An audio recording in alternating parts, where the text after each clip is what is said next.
क्या आपके साथ भी ऐसा होता है, आपका स्टॉप लॉस हिट होता है और उसके बाद मार्केट वहीं से रिवर्स हो जाता है और फिर आपको लगता है कि क्या मार्केट सिर्फ आपका स्टॉप लॉस हिट करने नीचे आया था? अगर हाँ, तो आज मैं आपको वो रीजन बताऊंगा जो 90% बिगनर ट्रेडर्स को नहीं पता है और साथ ही मैं आपको इसका सिंपल सॉल्यूशन भी बताऊंगा जो आपको इस ट्रैप से बचा सकता है। देखो, मार्केट कोई इंसान नहीं जो सिर्फ आपका स्टॉप लॉस देख के चल रही हो। अब मैं जो बोलने जा रहा हूं उसको बहुत गौर से सुनिएगा। मार्केट में एक चीज होती है जिसको हम लोग बोलते हैं लिक्विडिटी ग्रैब या फिर स्टॉप लॉस हंटिंग। अब लिक्विडिटी ग्रैब इसका क्या मतलब होता है? देखिए, लिक्विडिटी का मतलब होता है कि जहां पे आप बहुत आसानी से कुछ भी बाय और सेल कर सके। फॉर एग्जाम्पल, आपको चाहिए 10 मोबाइल, तो आप एक मोबाइल स्टोर पे गए, लेकिन उस मोबाइल स्टोर के पास सिर्फ 5 ही मोबाइल थे, तो यहाँ पे आप पूरा 10 के 10 मोबाइल नहीं खरीद पा रहे। तो यहाँ पे लिक्विडिटी की कमी है क्योंकि आप आसानी से 10 मोबाइल नहीं खरीद पा रहे हो।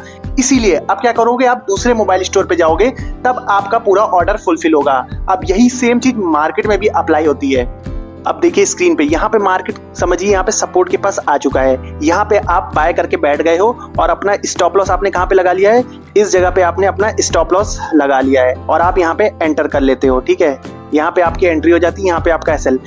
लेकिन जो बड़ा प्लेयर है जिसको हजारों क्वांटिटी बाय करनी है यहाँ पे, तो उसके पास क्या अवेलेबल सेलर हैं इतने कि वो यहाँ पे अपनी पूरी की पूरी हजारों क्वांटिटी बाय कर पाए? बस यही पॉइंट है, क्योंकि उसके पास यहाँ पे लिक्विडिटी अवेलेबल नहीं है। अगर वो सारी क्वांटिटी यहाँ पे प्लेस भी कर दे मार्केट ऑर्डर पे, तो उसकी कुछ क्वांटिटी यहाँ पे बाय होंगी, कुछ क्वांटिटी यहाँ पे बाय होंगी, कुछ क्वांटिटी यहाँ पे बाय होंगी, तो उससे वो इतना प्रॉफिट नहीं कमा पाएगा। तो क्योंकि बड़े प्लेयर को पता है इस सपोर्ट जोन के नीचे सारे बायर्स का एसएल अवेलेबल है। अब जैसे ही वो एसएल हिट करवाएंगे तो सब सेलर बन जाएंगे, तो उनको लिक्विडिटी मिल जाएगी। इसलिए वो क्या करते हैं, प्राइस को पहले थोड़ा सा पुश करते हैं नीचे, एक रेड कैंडल बना के सबके एसएल ऐसे ट्रिगर कर लेते हैं और फिर उसके बाद असली डायरेक्शन में मार्केट को ले जाते हैं जिधर ले जाना होता है। उसके बाद उनकी सारी क्वांटिटी यहाँ पे बाय हो जाती है और उसके बाद आपने देखा होगा मार्केट बहुत तेज ऊपर चला जाता है। यही वजह है आपका एसएल बार बार हिट होता है और आपको लगता है मार्केट आपका एसएल लेने बार बार नीचे आ रहा है। अब मार्केट में आप बार बार सेम जगह पे क्यों ट्रैप होते हो, उसके दो बड़े कारण हैं। पहला, आप जो एसएल प्लेस करते हो वो बहुत ही ज्यादा प्रेडिक्टेबल होता है। मतलब जैसा कि आपको चार्ट में दिख रहा है, ये एक सपोर्ट जोन है। आप क्या करते हो, इस सपोर्ट जोन के नीचे अपना एसएल प्लेस करते हो, जो कि हर किसी को पता है कि जो भी यहाँ बाय कर रहा है उसका एसएल इसके नीचे है। और बड़े प्लेयर इसी बात का फायदा उठाते हैं क्योंकि उनको पता है कि आपका एसएल इस सपोर्ट जोन के नीचे ही अगर आपने यहाँ पे बाय किया है। दूसरा, आप कंफर्मेशन का वेट नहीं करते हो। अब आप देख रहे हो इस चार्ट में एक बड़ी सी रेड कैंडल बनके सीधा सपोर्ट जोन पे आ गई, आप यहीं पे बाय कर लेते हो। कोई कंफर्मेशन का वेट नहीं करते हो कि कोई हैमर या फिर कोई बुलिश कैंडल यहाँ पे बन रही है, डायरेक्ट बाय करते हो। अब इसका रिजल्ट क्या होता है, आपका स्टॉप लॉस हिट होता है, लॉस बुक होता है और फिर वापस मार्केट उठ जाता है।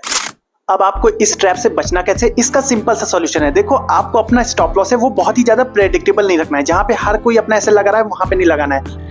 अब गौर से सुनिए मेरी बात, मार्केट यहाँ पे जब सपोर्ट पे आता है और यहाँ पे एक बड़ी सी कैंडल बना के सपोर्ट जोन पे आता है, तो आप क्या करते हो, डायरेक्ट यहाँ पे ट्रेड ले लेते हो बाय साइड का। लेकिन आपको वेट करना है जब तक यहाँ पे कोई इस तरह की कैंडल नहीं बनती, या तो इस तरह की पिन बार एक कैंडल बने, ठीक है, इस तरह की कैंडल बने जिसको हम हैमर बोलते हैं, या फिर एक बहुत ही ज्यादा बुलिश कैंडल बने, कुछ इस तरह की ग्रीन कैंडल बने जो बुलिश हो, तब आप बाय साइड का ट्रेड लो और एसएल अपना इस तरह से प्लेस करो कि जहां पे थोड़ा सा रूम दो।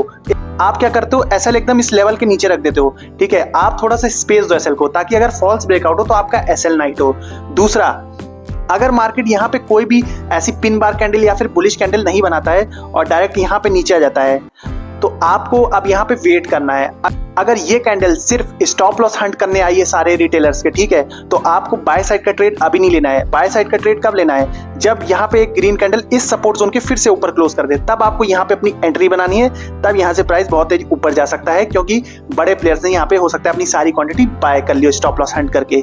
तीसरा, अगर मार्केट ने ये रियल ब्रेकआउट दिया है तो आपको अभी नीचे का ट्रेड नहीं लेना है, आपको वेट करना है कि मार्केट इस सपोर्ट जोन को रीटेस्ट करे, इस सपोर्ट जोन को रीटेस्ट करे और फिर से एक रेड कैंडल नीचे की तरफ बनाए, तब आपको सेल साइड का ट्रेड लेना है। ये technique breakout plus retest strategy के साथ बेस्ट काम करती है। अगर आपने मेरा पिछला वीडियो नहीं देखा तो उसका लिंक मैंने डिस्क्रिप्शन में दिया है, उसमें मैंने स्टेप बाय स्टेप आपको बताया कि कैसे ब्रेकआउट होने पे आपको रीटेस्ट पे क्या क्या चीज देखनी होती है, तो उस वीडियो को जरूर देखिए। अब बहुत सारे जो बिगनर ट्रेडर होते हैं वो मार्केट को ही ब्लेम करते हैं जब उनका लॉस हो जाता है, लेकिन वो ये नहीं सोचते कि उनकी स्ट्रेटजी और एसएल इतना प्रेडिक्टेबल है कि मार्केट बार बार उनके एसएल को उड़ा देता है। तो इसलिए अगली बार जब भी आप एसएल या फिर अपनी एंट्री प्लान करो तो बड़े प्लेयर की तरह सोच के एंट्री प्लान करो। आप ये सोचो कि अगर आपको बहुत सारी क्वांटिटी बाय करनी है तो आपको लिक्विडिटी किस तरफ मिल रही है, मतलब सारे रिटेल ट्रेडर ने अपने एसएल कहाँ पे लगाए होंगे, उस हिसाब से सोचो। उसके बाद आप अपनी एंट्री प्लान करो और अपना एसएल उस हिसाब से लगाओ, थोड़ा स्पेस देके।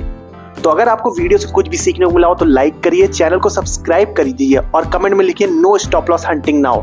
और आपके जितने भी ट्रेडर फ्रेंड्स हैं, बिगनर, सबको ये वीडियो शेयर कर दीजिए। तो मिलते हैं नेक्स्ट वीडियो में, तब तक के लिए जय हिंद।